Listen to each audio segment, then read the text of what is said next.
Good evening and thanks for joining us. We begin with news about the new coronavirus outbreak. The World Health Organization has now declared it an international public health emergency.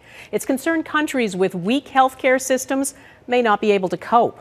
The WHO stressed 99% of cases are in China, and it praised that country's response. The numbers, though, keep rising. Chinese authorities are reporting more than 9,400 confirmed cases worldwide. The vast majority are in China, and there are thousands more suspected cases. Every province in mainland China now has confirmed cases.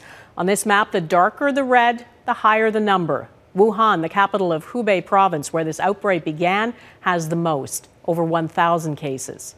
213 people have now died from this new strain of coronavirus. All of them are in China. And the WHO says China, which has put millions of people under quarantine and is rapidly building new hospitals to handle all the sick people, has set a new standard for outbreak response. I have never seen in my life this kind of mobilization, the measures they're taking, which I believe will reverse the tide. But not only what they're doing is protecting their people, but I know from the figures also, you know that it's protecting the rest of the world. There are more than 100 confirmed cases outside mainland China, scattered across at least 19 countries and territories. India has confirmed its first case, and so has the Philippines. Canada's health minister says the risk here remains low, and declaring a global health emergency does not change that. The government is still working on a plan to airlift Canadians out of Wuhan, the center of the outbreak. We'll get to that in just a moment, but we begin with Redmond Shannon on the WHO declaration and what it means. This was the World Health Organization's third emergency meeting on the coronavirus outbreak. And on this occasion, after hours of debate, the panel voted to declare a global health emergency. The main reason for this declaration is not because of what is happening in China, but because of what is happening in other countries. The head of the WHO repeatedly praised China's response to the outbreak, saying it can turn the tide. It's actually doing more than China is required to do.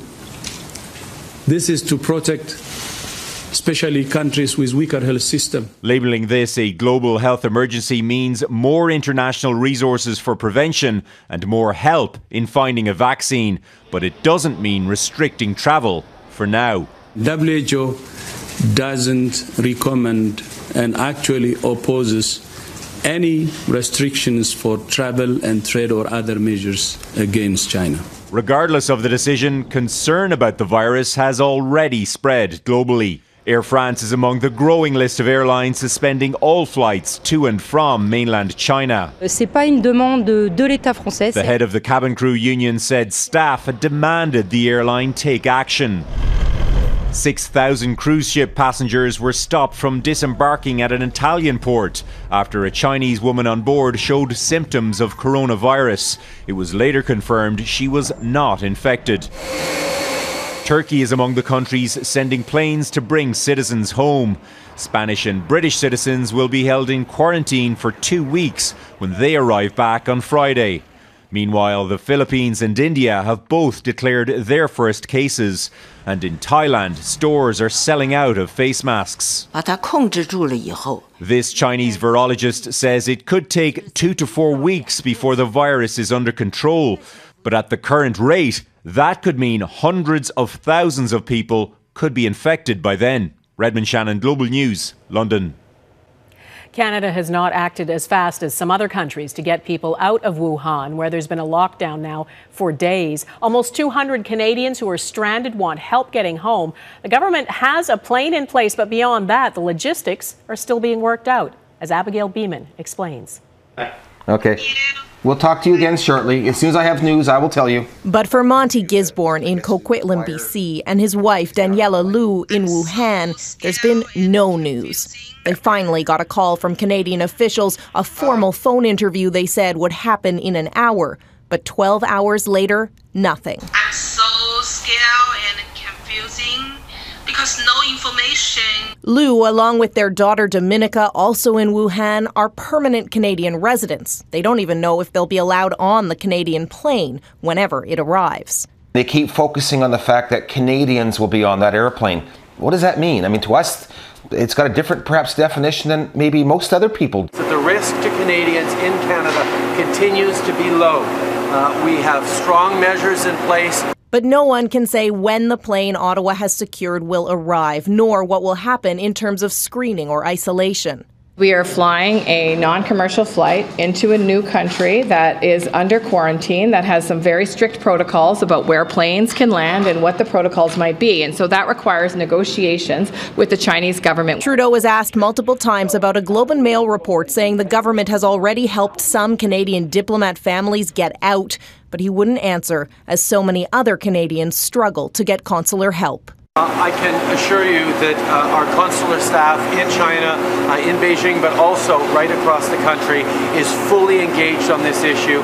We are in history right now. Montrealer Felicity Fang is visiting her parents in Wuhan, her father now helping build a new hospital for coronavirus patients, and she's worried about him. From the government who told us, if you're staying inside, the chance of your survival is much bigger than if you go out. Even you wear a lot of protection, your gloves, your glasses, and most importantly, your mask has to be changed like every 4 hours. So many considerations as Ottawa tries to figure out how to bring Canadians home. The latest information is 196 people want consular help of some kind, and China is saying if anyone is sick, they won't be allowed to leave. Abigail Beeman, Global News, Ottawa. This virus is a reminder how interconnected the world is. Apart from making so many people in China sick, it's put a chill on doing business with that country. The World Health Organization made a point to say today China should not be punished because of this outbreak, and it opposes any restrictions on travel and trade. Companies that rely on the country for their supply chain, though, are worried about production as factories sit idle. And today, the American Commerce Secretary said the blow to China could be good for American jobs. Jackson Prosco reports. The world's factory, China, is slowing down production. Car makers have idled plants. Companies like Google and Facebook have closed their offices. The emerging threat from a new strain of coronavirus is a reminder of the need to be vigilant. Economic experts have warned it all poses a risk to the already shaky global economy if companies can't manufacture their goods and if consumer demand in the world's second largest economy drops off. In China, stores from IKEA to Starbucks have already shut their doors. What's harder to predict is what happens over the longer term. The SARS outbreak in 2003 cost the world economy more than $33 billion. Nearly 2 decades later, China is a much bigger player, now Canada's second largest trading partner. They're far more connected, and that means that when you have something like the coronavirus, the impact felt throughout the world could be far more significant. One example, the ubiquitous iPhone, made in China. There are warnings that production could be vulnerable to supply chain or labor disruptions. And as airlines cancel flights to and from the country, the demand side is taking a hit. Chinese tourists, the highest per capita spenders, are staying home. We need Chinese customers because it's Chinese customers who buy the most, says this worried Paris shopkeeper. Economy come to a halt. In Washington, President Trump's Commerce Secretary bluntly called coronavirus an economic win for the U.S. I think it will help to accelerate the return of jobs to North America. The reality is, with the world economy already slowing, everyone is at risk, even if the coronavirus is contained. Jackson Prosco, Global News, Washington.